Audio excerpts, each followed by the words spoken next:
Graça e paz, amados irmãos, amigos, igrejas do Senhor Jesus Cristo. Sejam bem-vindos mais uma vez ao programa Aroma de Vida, cujo propósito é fazer exposição de livros da Bíblia, exposição sequencial, verso por verso, para a edificação da Igreja do Senhor.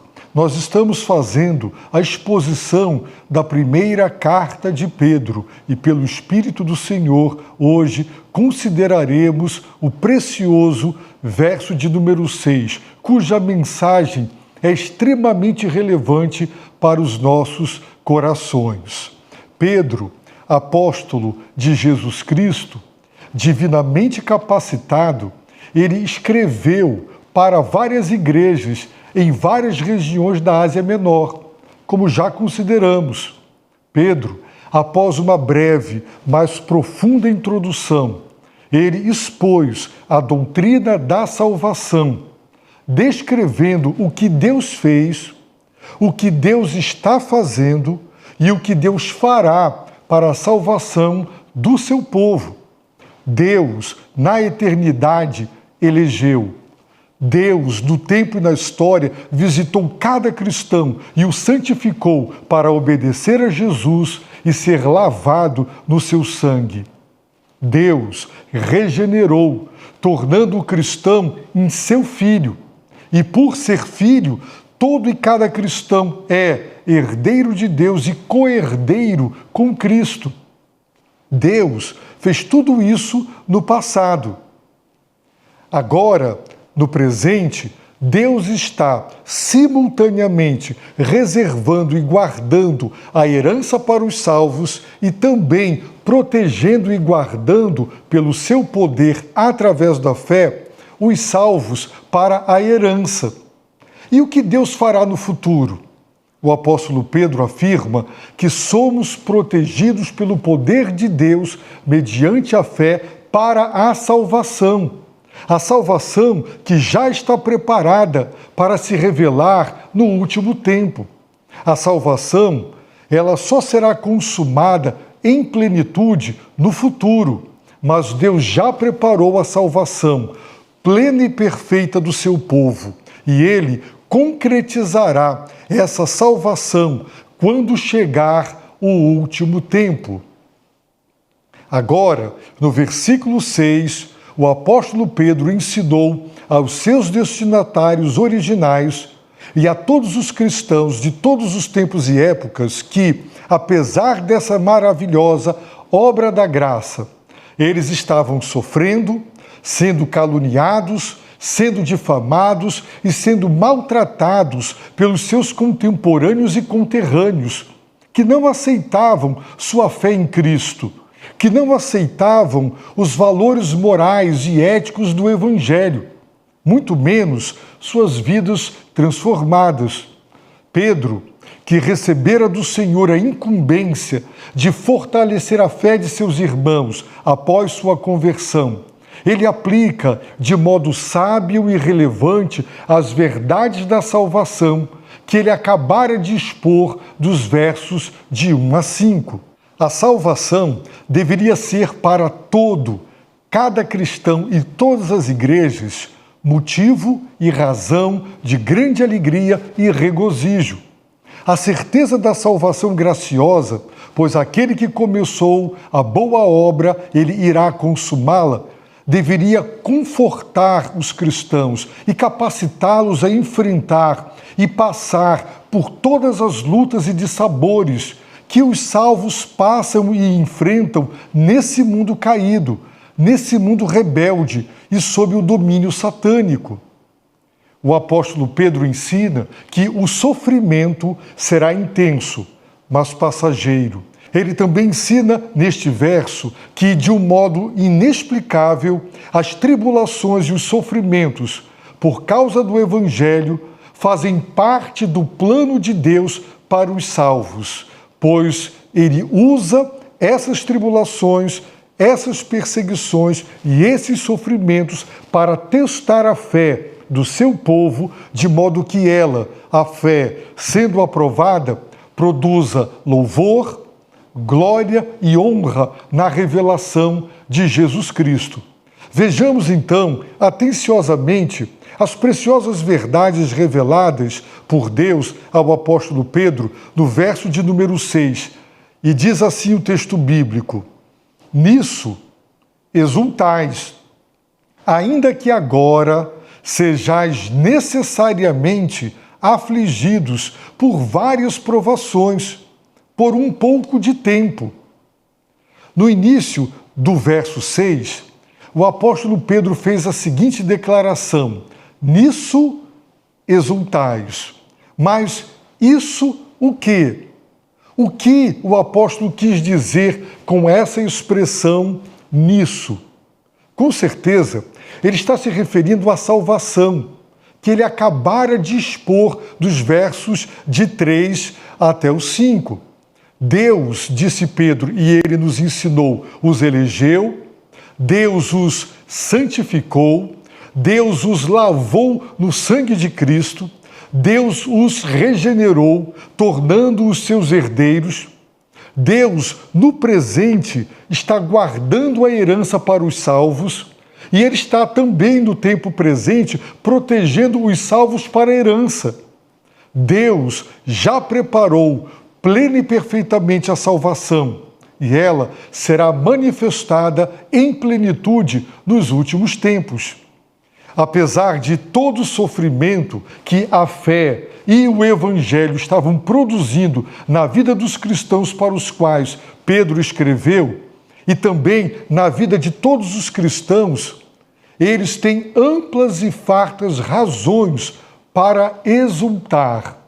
O apóstolo Pedro não está negando o sofrimento, fingindo que estava tudo bem e que eles viveriam um mar de rosas depois de sua conversão. Não, de modo nenhum. Mas o apóstolo Pedro deixou claro que, apesar dos sofrimentos, apesar das tribulações que eles estavam sofrendo e passando, os cristãos tinham motivos de sobra para exultar. Muitos cristãos, em nossos dias, deixam de se reunir para adorar a Deus e servir a Deus. Sabe por quê? Porque estão sofrendo por causa de motivos pessoais, não necessariamente por causa do Evangelho. Por isso, ficam tristes, ficam abatidos. Por essa razão, perdem o prazer, perdem a alegria de louvar, a alegria de orar e ouvir a palavra de Deus. Seus problemas e tristezas oprimem seus corações. Assim sendo, não conseguem comparecer nos cultos para adorar a Deus, muito menos para servi-lo. Mas não importa o quão pesados sejam os fardos e as tribulações, não importa a intensidade da dor por causa dos problemas. Os cristãos não devem sucumbir de tristeza, não devem deixar de adorar a Deus, pois Ele é digno de adoração. Em meio aos sofrimentos por causa do Evangelho ou por causa de tribulações da vida, os cristãos têm muitas razões para adorar, pois Deus os salvou. A salvação é eterna. Os problemas desse mundo são passageiros e terminarão um dia, mas a salvação e o Salvador são eternos. Essa certeza do Salvador e da salvação, elas enchem o coração de alegria e de esperança em meio ao sofrimento. Deus nos regenerou para uma viva esperança, o apóstolo Pedro nos ensinou, pois Ele cumprirá todas as suas preciosas e mais sublimes promessas.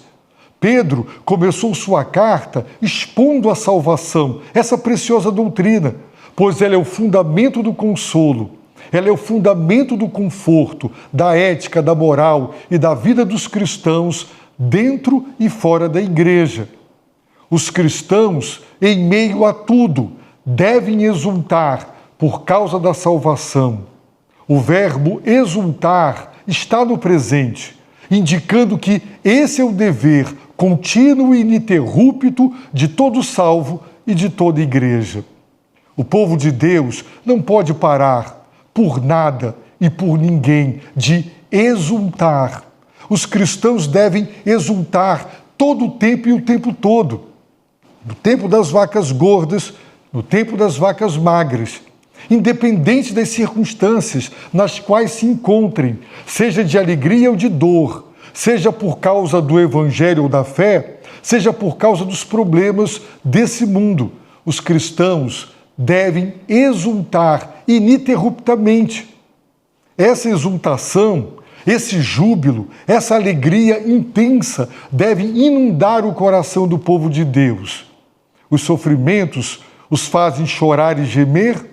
O mal parece triunfar e os problemas parecem que nos destruirão? Sim, mas apesar disso, o coração do povo de Deus deve estar repleto dessa alegria e desse júbilo, pois Deus não nos entregou a nossa própria sorte. Sabemos que Satanás caiu. Sabemos também que o homem caiu. As Escrituras ensinam que por causa da queda humana, o universo caiu e permanece caído. Por isso, há muita dor, há muita injustiça nesse mundo. Mas Deus providenciou uma salvação eterna através do seu Filho amado. Portanto, os sofrimentos não podem ofuscar, eclipsar e apagar a chama do júbilo do Salvador e da sua salvação. O culto cristão diário, pessoal e particular, o culto familiar e o culto onde toda a igreja se reúne, ele deve ser um culto de intensa alegria, de intenso júbilo, de intenso regozijo e exultação. O culto deve ser uma celebração da vitória de Deus sobre o pecado, sobre o mundo e sobre o maligno. O culto deve ser a celebração de Deus, da sua misericórdia e da sua graça. O culto deve ser uma grande explosão de júbilo, uma exultação exuberante, pois Ele venceu. Ele nos conduz em triunfo e com Ele nós somos mais do que vencedores por meio daquele que nos amou. As tribulações, elas nos fazem sofrer, elas nos fazem chorar, elas nos fazem gemer, é verdade. Elas nos maltratam, elas nos oprimem, sem dúvida nenhuma. Elas parecem que irão até nos esmagar. Elas querem nos deixar sem ânimo, abatidos e deprimidos. Mas os cristãos que diariamente leem a palavra de Deus, oram a Deus e se dão conta de que Deus é o Salvador e providenciou tão grande salvação de natureza eterna, devem comemorar. E devem comemorar com intensa alegria por tão maravilhosa graça divina. Sim, as lágrimas serão enxugadas, os sofrimentos terminarão, o mal será julgado, será punido, será destruído, todas as promessas se cumprirão, os céus poderão passar e até mesmo a terra, mas as preciosas e mais sublimes promessas que Deus nos fez, por sua palavra, não, nunca, jamais. Essa verdade, ensinada pelo apóstolo Pedro, deveria revolucionar nossa adoração diária, nossa adoração familiar e a nossa adoração eclesiástica. O culto não pode ser triste, monótono e enfadonho. O culto deve ser reverente e centrado em Deus, mas deve ser uma exultação intensa de alegria, de louvores e gratidão, pois Ele venceu e nós somos vencedores com Ele. Muitos comparecem aos locais de adoração como meros espectadores e nada mais. Comparecem para assistir o culto. Sabe por quê? Porque quem não é salvo apenas assiste. Quem é salvo, quem foi regenerado, quem foi lavado no sangue, quem foi santificado pelo Espírito, tornou-se herdeiro e está sendo protegido, deve ser extremamente grato ao autor e consumador da nossa fé e da nossa salvação. E essa gratidão, ela se expressa e ela também se externa em louvores àquele que é o único responsável por tão grande salvação. Jamais, jamais nos esqueçamos disso. Leiamos a palavra todos os dias, de modo que lembremos que Ele nos elegeu. Ele nos conheceu de antemão e nos amou. Ele entregou o seu Filho para derramar seu sangue antes da fundação do mundo. Os cristãos devem, no culto, regozijarem-se com intensa alegria e fervor, porque Deus, conforme o apóstolo nos ensinou neste texto, Ele nos regenerou segundo a sua grande misericórdia. A única explicação para essa maravilhosa obra de ressurreição espiritual e novo nascimento são as misericórdias de Deus, que deixou compassivamente de dar-nos o que merecíamos, a condenação eterna. Tudo isso é razão para vibrar, exultar, louvar e adorar. Mesmo com o coração partido pela dor, mesmo com a alma sangrando por causa dos ferimentos das tribulações, os cristãos têm motivos diários para celebrar, particularmente com suas famílias e com toda a igreja, tanto o Salvador quanto a sua graciosa salvação. Portanto, não dá para imaginar um culto fúnebre, morto, sem alegria, apático, um culto frio, um culto enfadonho. Se os cristãos centralizarem sua adoração em Deus e na sua obra da graça, eles vibrarão de alegria a despeito de tudo e de todos. Acredito que o apóstolo Pedro, como missionário, pregador do Evangelho, pescador de homens e presbítero, ele conhecia muito bem a alma humana, conhecia muito bem o coração das suas ovelhas, que Jesus lhe ordenou cuidar e pastorear. Por isso, após exortar, motivar e incentivar os cristãos para os quais escreveu e suas respectivas igrejas, como também a nós hoje, ele imaginou as possíveis reações à admoestação de exultarem na salvação contínua e ininterrupta. Provavelmente, com seu coração pastoral, ele imaginava que, à medida que a carta era lida no seio da igreja, os cristãos e a igreja poderiam reagir com certa resistência e questionamento do tipo: será que o apóstolo não se deu conta de que estamos passando e do que nós estamos enfrentando? Será que ele ignora que estamos sendo rejeitados, difamados, caluniados e prejudicados por nossos vizinhos, por nossos amigos, por nossos parentes e a sociedade de modo geral? Talvez outras ovelhas daqueles rebanhos do Senhor questionassem: falar, Pedro, é fácil, fazer é que é difícil. Será que o apóstolo Pedro não está pedindo e exigindo demais da nossa parte? Como nos alegrar intensamente e nos regozijar com todo júbilo, de modo constante, se nós estamos sofrendo, se nós estamos padecendo, se nós estamos sendo maltratados? Imagino isso porque, após a exortação, que beira uma ordem e um mandamento, o apóstolo Pedro, prevendo essas e outras reações similares, ele acrescentou no texto do versículo 6: ainda que agora sejais necessariamente afligidos por várias provações. O apóstolo Pedro bem sabia que nesta era e que neste mundo os cristãos, as igrejas e o povo de Deus vivem um drama, vivem um conflito constante, pois são peregrinos, estão vivendo de modo provisório, estão vivendo de modo passageiro numa terra que não é a sua.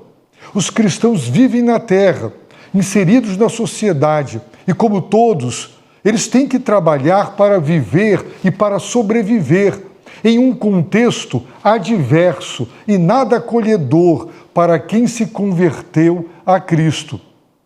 Como Ló, que vivia atribulado pela vida indecente dos seus conterrâneos e contemporâneos, que eram pessoas sem princípios, os cristãos, certo e inevitavelmente, seriam e serão duramente afligidos por várias provações. Quando o apóstolo Pedro diz, ainda que, ele está deixando claro que simultânea e paralelamente os cristãos exultarão diariamente em seus corações e cultos pessoais, familiares e coletivos por causa da salvação e do Salvador, mas também sofrerão diariamente por causa das perseguições promovidas pela sociedade pagã, pela sociedade idólatra e imoral, que repudiava e repudia ainda hoje as vidas libertas dos cristãos, as vidas transformadas dos cristãos pelo poder do Evangelho. Para nós, essa verdade divina, ela é fundamental, pois enquanto estivermos aqui, neste mundo, em nossa peregrinação rumo ao novo céu e à nova terra, nós viveremos esse drama, viveremos esse conflito e esse atrito inevitável. Mas ao invés de deixar que as tristezas, as aflições e os sofrimentos nos desanimem e ofusquem nossa alegria, ao invés de deixar que elas nos impeçam de adorar, nós devemos, com lágrimas nos olhos e com os corações partidos, ainda assim exultar com intenso júbilo e regozijo em nossos cultos de adoração, quer nossos cultos pessoais e eclesiásticos, pois o Senhor venceu. E a vitória que vence o mundo, dizem as Escrituras, é a nossa fé. Pedro, como um bom pastor que era e conhecedor dos conflitos espirituais, sabia que os cristãos seriam afligidos por causa de Cristo e do Evangelho. Essa palavra, segundo os exegetas, não descreve o sofrimento em si, mas os resultados, os efeitos emocionais e mentais dos sofrimentos.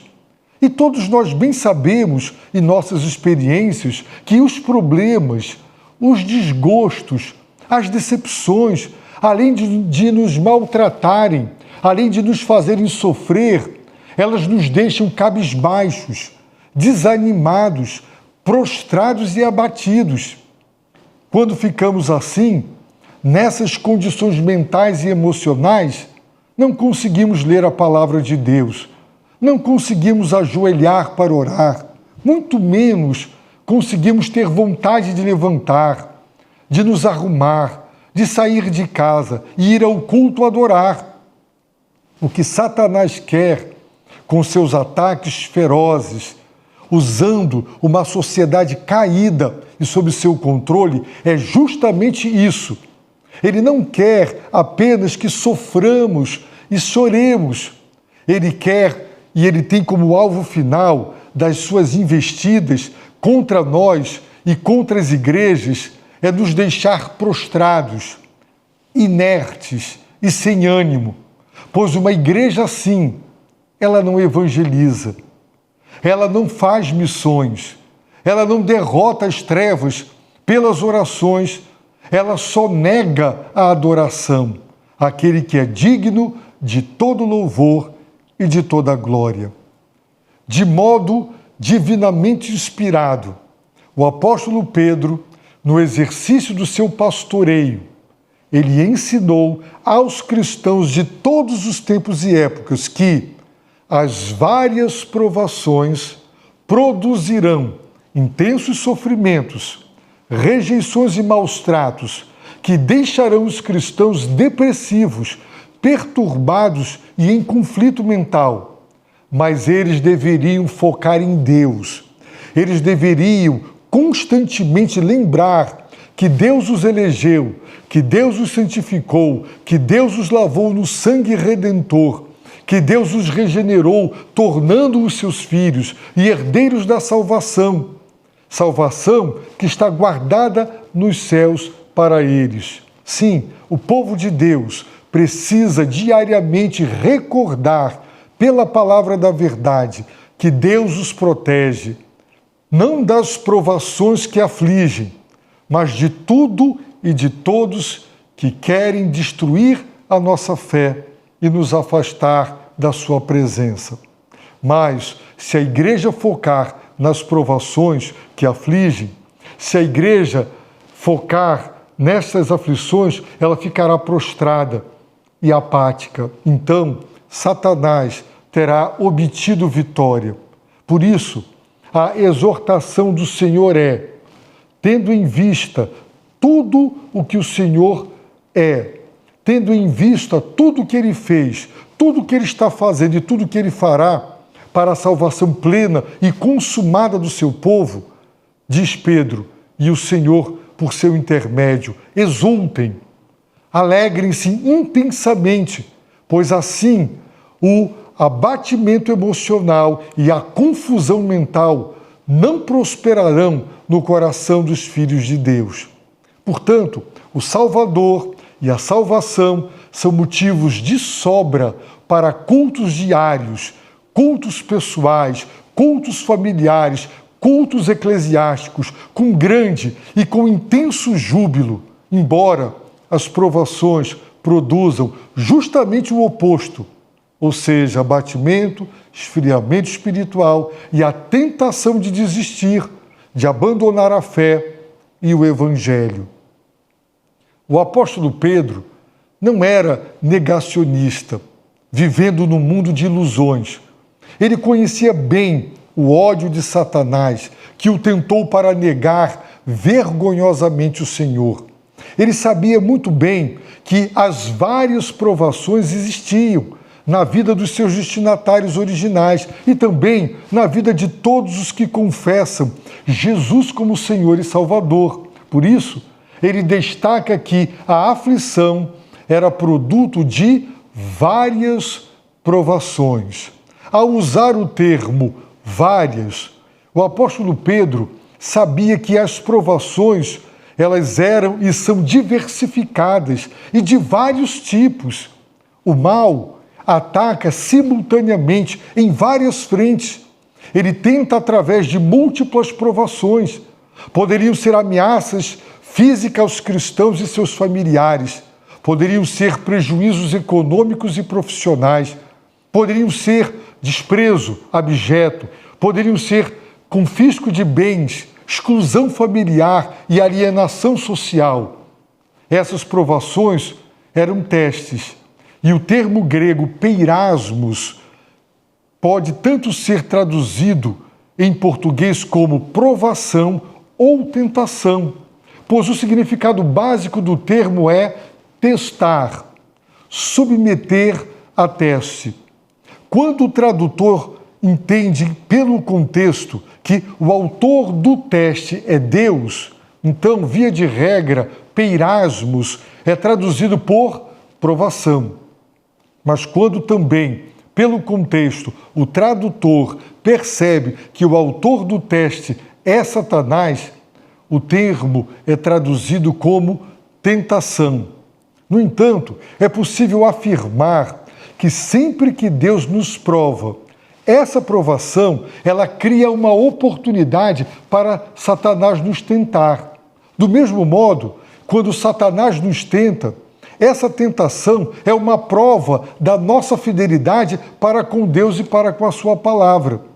Assim, a lição clara que o apóstolo Pedro ensinou e está ensinando ao povo de Deus é que a vida é cheia dos mais diversos tipos de testes. Existem testes dificílimos e outros mais fáceis, nós sabemos disso. Existem testes que são longos e penosos, outros são mais rápidos e momentâneos. Mas viver neste mundo é viver num mundo de testes, é viver num mundo de provas que poderão nos reprovar ou aprovar.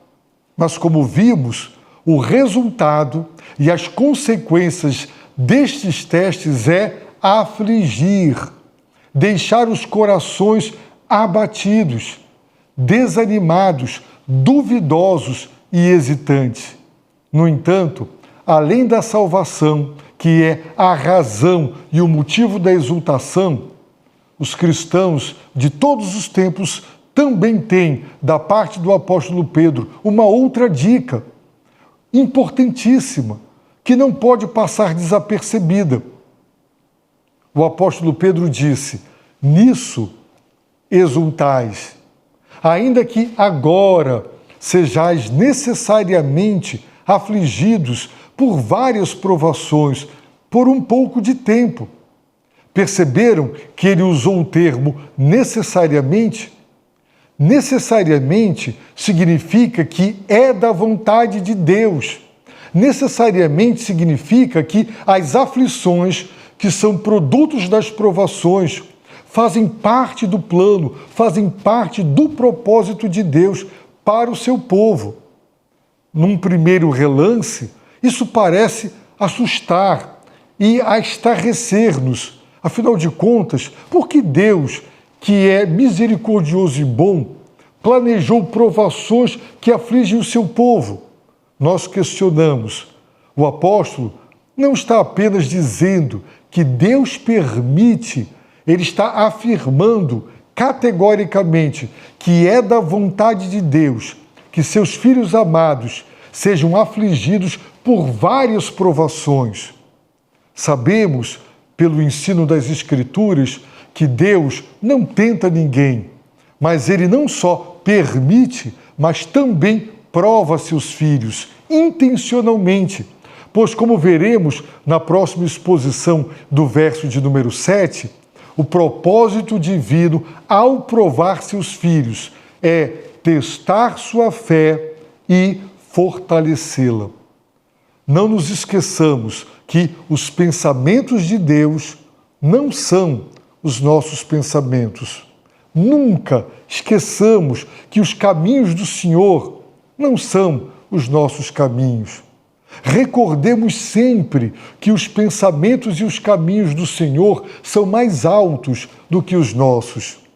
Confiemos na misteriosa, mas profundamente sábia providência divina.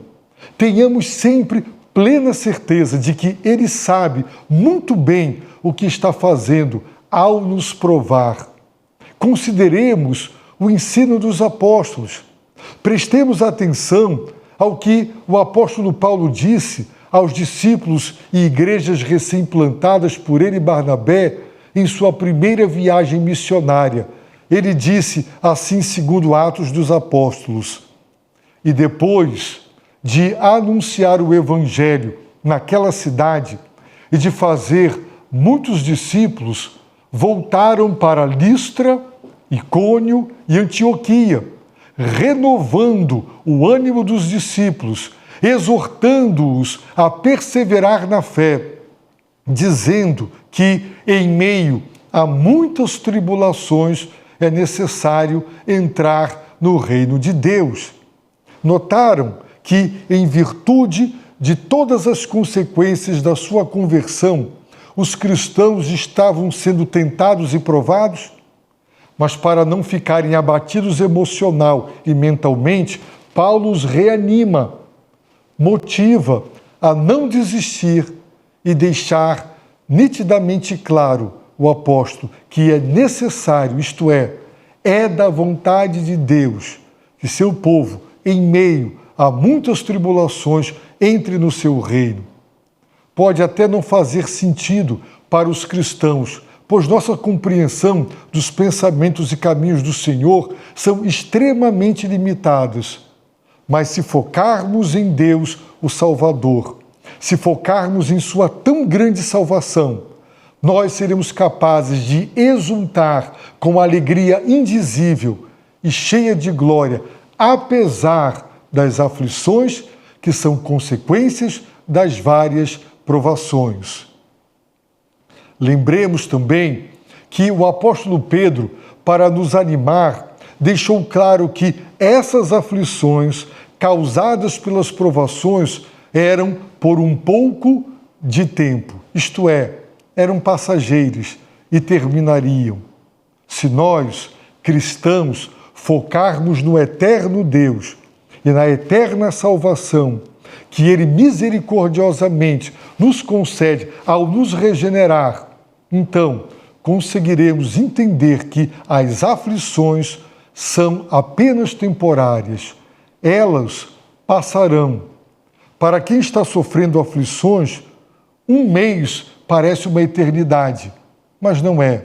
De algum modo, todas as provações que nos afligem, elas cumprem papéis divinamente designados. Essa verdade deve nos consolar.